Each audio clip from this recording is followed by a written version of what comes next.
Hello and a very warm welcome to the Ideas Factory. I'm Naghma. With me is Professor Pant. This week has seen a virtual meeting of the Quad leaders, the coming together of Quad, and also the talk of probably the Quad coming of age. And after that, the announcement which talks of the spirit of Quad. Harsh, it's really interesting, the focus and the reiteration of uh, this stability in the region has to be maintained at all cost, and how democracy will remain the pillar of stability in the region. This region has to be kept independent and free. And the statement, the big banner announcement on the vaccine of America and Japan will be pitching in financially to help India manufacture 1 billion vaccine by 2022. All this seems to have angered China, the statements that is coming out from there. But we'll talk about China a little later. First, the outcome of Quad, the announcements that came after this Quad meeting. How do you analyze this, and what kind of activity in the coming months do you see in this region, in the Indo-Pacific area, be it Indian Ocean or Pacific or the South China Sea? Thanks, Naghma. I think two or three things seem to have happened. One is, in particular, this idea of Quad has really taken off in ways that is quite unprecedented. Even last year, for example, if we were talking about this issue, we would have said, yes, it's an organization, but rather listless. It talks a lot, but we are yet to see what it can do. Now, I think with the focus suddenly on the top leadership, there is a new momentum. There is a new sense of purpose. And of course, the last few months, the last year, in fact, had been the driving factor in this. And China's role and the way China managed the last few months with its neighbors perhaps played a very important role. But clearly, what the statements and the joint statement that came out, which is again quite unprecedented. Before that, the four countries were issuing their independent statements, even at the level of foreign ministers meeting, for example. Now we have looked at not only the four top leaders coming out with the joint statement, even writing an op-ed in Washington Post, also making a case that look, this is a very important moment in Indo-Pacific and global politics, perhaps. So I think from their perspective, there is a new sense of urgency that has taken root. And what was, I think, interesting also was, while of course the way principles were espoused and interests were announced, China's overhang was there, but also an attempt to be more expansive in defining the remit of this platform. That this is not simply about countering one particular country. This is more than that. This is about bringing the region together in ways that perhaps is the only alternative available, given the rapidity of shift, given the rapidity of change, given the challenges that are almost becoming insurmountable if countries are to retain their silo-like approach of the past. So, so the aspects of operationalization of the vision is particularly important. And also the fact that we perhaps are looking at greater institutionalization of this platform. That the fact that there are now various working groups being made, the fact that a particular on a particular issue like vaccines, you have an experts group that will coordinate the actions. And of course, the larger paradigm where we are looking at the three countries chipping in and helping India manufacture and deliver vaccines to a large part of the Indo-Pacific region. I think they tell you a story about a new sense of purpose in these four capitals to really rally around the changing environment, and to make a case to the smaller states in the region that they have alternatives and they do not have to follow one particular country when it comes to either strategic, economic, or even health imperatives. So I think a wider landscape has been ushered in. How far that would go, what its real impact would be on the ground remains to be seen. But what is encouraging is that we are looking at practical areas of cooperation, be it on vaccine diplomacy, be it on critical technologies, or be it on maritime security, where some benchmarks have been created, which, if followed properly, perhaps can allow Quad to become the nucleus of a wider engagement. And as was also mentioned, that Quad members would be willing to engage with countries in Europe or with countries in ASEAN to take this forward. So I think this has been a good beginning, so to speak. But where it goes from here also depends on China's actions on the ground, and B, the kind of commitment that the four capitals would be willing to give to this project. As of now, it looks that they are committed to it, but politics can be, is a difficult business, and we don't know, for example, what might be around the corner. Absolutely, it remains to be seen how this unfolds. And right now, the four countries seem to be very committed, but how is China taking this? When we hear the moment this announcement came out that the countries, some of the members will be pitching in for the goal of 1 billion vaccine by 2022, we also got the news from China of how China is making it mandatory for anyone coming into China for business to take the Chinese vaccine. Now, this vaccine seems to be the latest weapon, Harsh, that is being used either for diplomacy or for restrictions. And we know China, because of its economic might, and even all these members are very dependent on the Chinese supply chain. So if China makes these vaccines, the Chinese vaccines mandatory, it will be very difficult. So China is playing its games. How does China see this cooperation? It clearly has come out also with statements that how India is a negative impact in groupings like the SCO and the BRICS. So it seems to be angered by the developments that are taking place here in this region amongst the Quad members. Well, Chinese traditionally have been very sensitive to the changing balance of power in the region, and they have responded aggressively at times to these changing shifts. But in this particular case, it seems they misread the situation on the ground. I mean, it's quite extraordinary for Beijing or for the Chinese Communist Party to underestimate India's intent, both on the border issue as well as the larger strategic imperative that will drive Indian foreign policy. So what we are now witnessing is a recalibration from the Chinese side, and some of the things that they've said in the past about Quad have been rather uncomplimentary. And of course, that reflected the reality on the ground. They've said, oh, it will never amount to much. Most these countries would not be able to work together. There is nothing much here. They have linked it with Indo-Pacific as a concept, which can potentially die down very soon. And if you look back today, you see that most of their assessments have been wrong. So it is also perhaps a time when we need to correct some of our understanding of Chinese foreign policy. At times, we tend to think, they always get the strategic picture right. They are very strategic in their orientation. They manage their foreign policy with a long-term vision. If you look at it today, it's precisely because of Chinese disruption that Quad has become what it is today.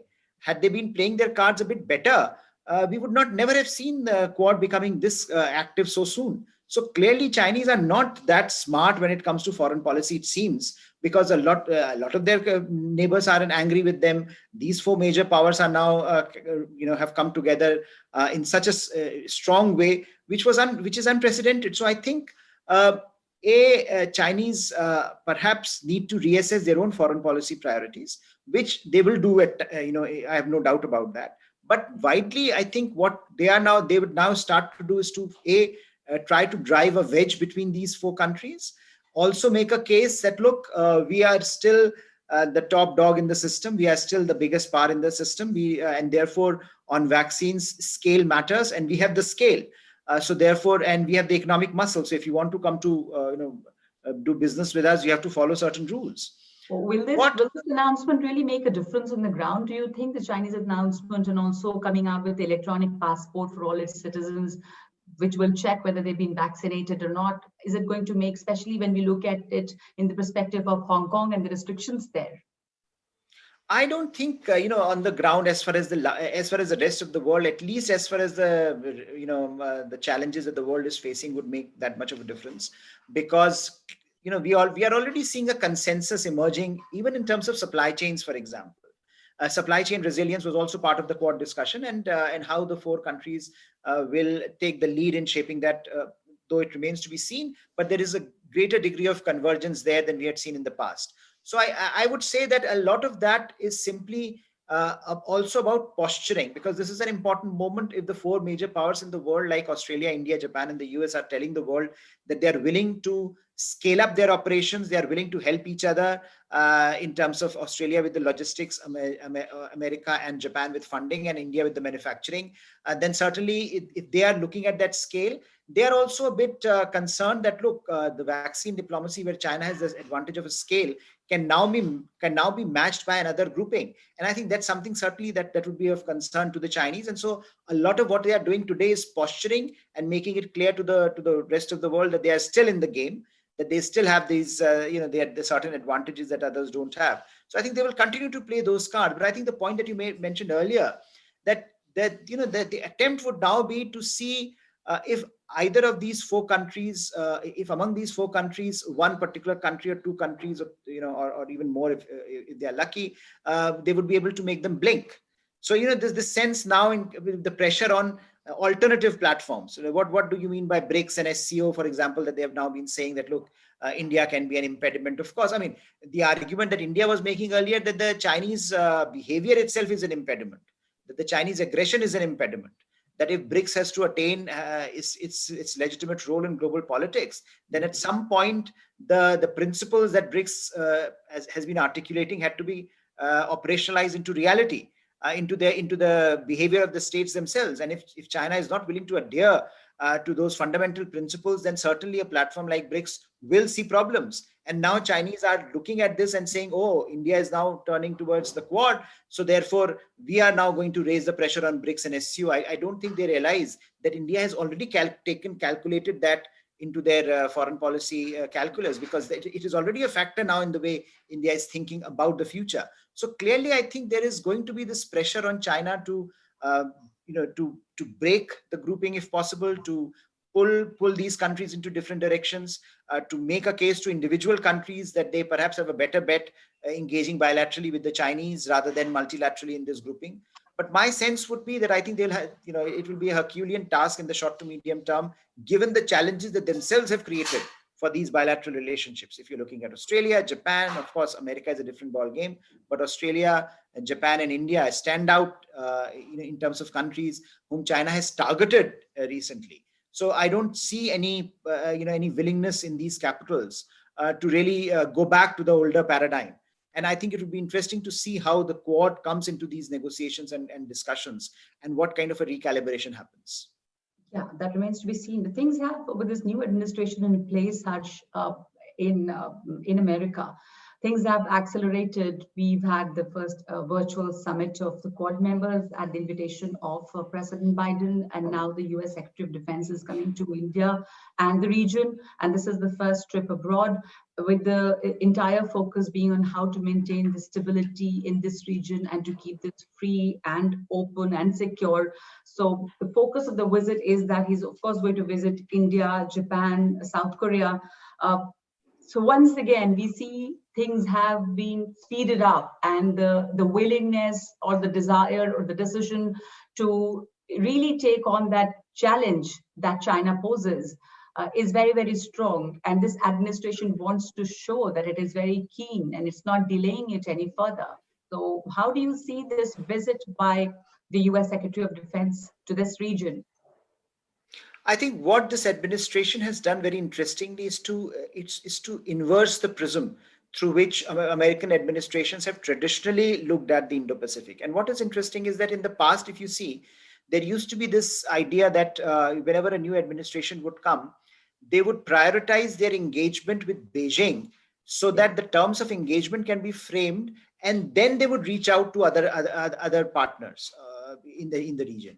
This time, what we are witnessing is an inversion of that policy. That while we have already seen, for example, 2+2 dialogues that America has already had with South Korea and Japan, and then we will see the coming to India of the Secretary of Defense, and of course we have already had the Quad meeting, and so the attempt here is to rally the region together first, and then reach out to China, because that is also going to happen.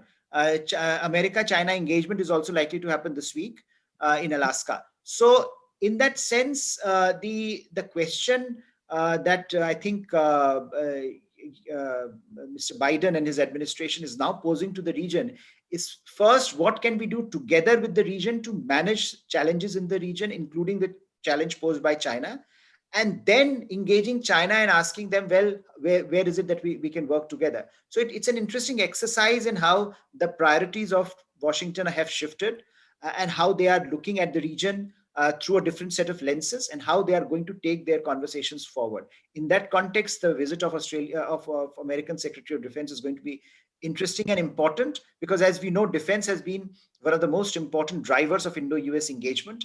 And as Quad becomes more operational, as the security and strategic focus of Indo-US relationship becomes more tangible in the coming years, perhaps his visit would lay down the groundwork for the next few years in terms of where this relationship wants to go and how it wants to contribute to the larger strategic stability in the Indo-Pacific. It's been good development for India, whether it is the Quad or if you look at recent Afghan peace process and the US talking about reviewing its Afghan peace policy, but India is actually back on the table, and along with the 6 countries. So this regional conference format in which India is a part of this entire conversation that will take place. This is also a positive development. We also know that Russia has been keen on actually keeping India out. But now that India is back, we also know that the US has formed this new regional conference so that it gets more time before it actually, the deadline that's approaching fast of pulling out of Afghanistan. And at the same time, it wants to engage Taliban. It's pretty complicated. So how is this Afghan peace policy going forward now? I think at times the American calendar seems out of sync with the reality on the ground in Afghanistan. So while I think the 1st of May 2021 deadline that has been set by the Americans for themselves continues to remain in place, and if you read the letter of Secretary of State Blinken, that also states that very categorically that we are wedded to that date.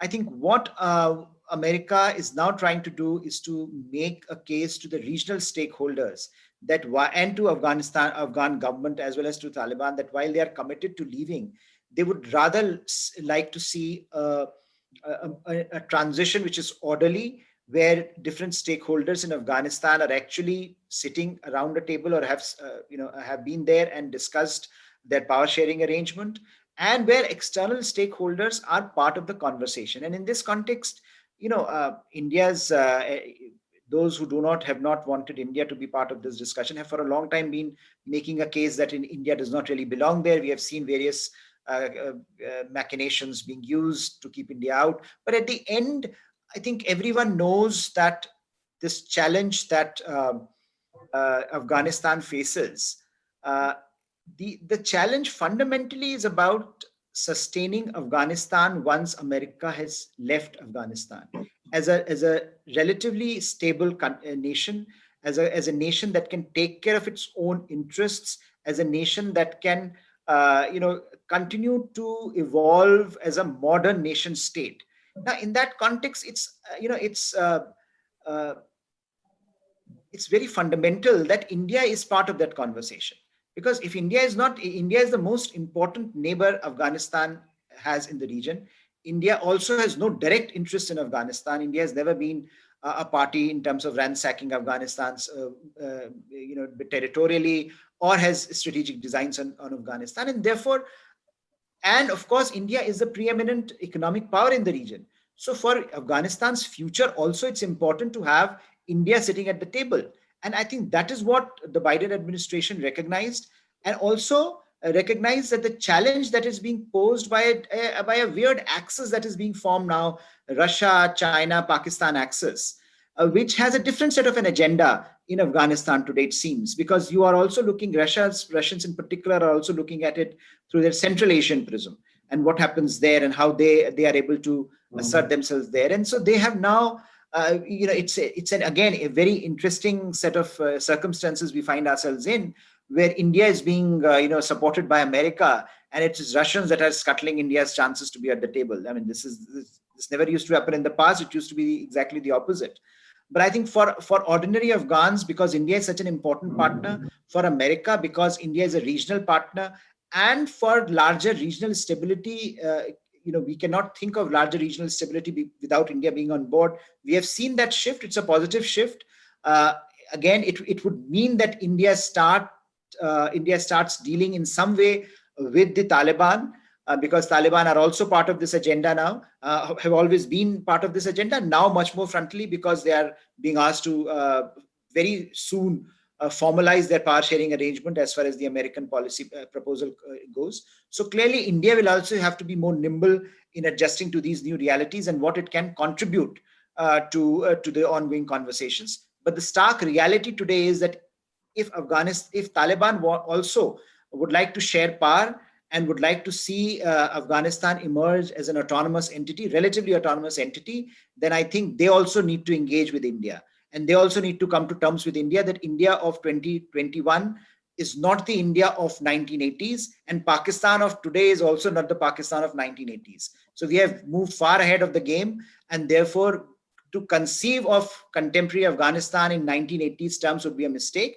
And I think that's a recognition that America and American conference brings to the table. It remains to be seen what concrete ideas and what concrete proposals emerge out of this mechanism. But I think India's contribution will have to be, and I'm sure will be, substantive. Though it's a positive development that India is back on the table, India has to, like you said, and pointed out, India has to also adjust to the new realities and also engage with Taliban. So India has always categorically stated that we are with the Afghan government, and like the Afghan government has again reiterated that the whole peace process has to be Afghan-led, the government and the people. But it remains to be seen how will this also affect the deadline that America had said that it's going to withdraw the troop. Probably that deadline would be extended, and America will get a chance to engage more with Taliban. That remains to be seen. But on this episode, we have time for this much. Thank you so much, Harsh, for joining in. We'll see you all next week.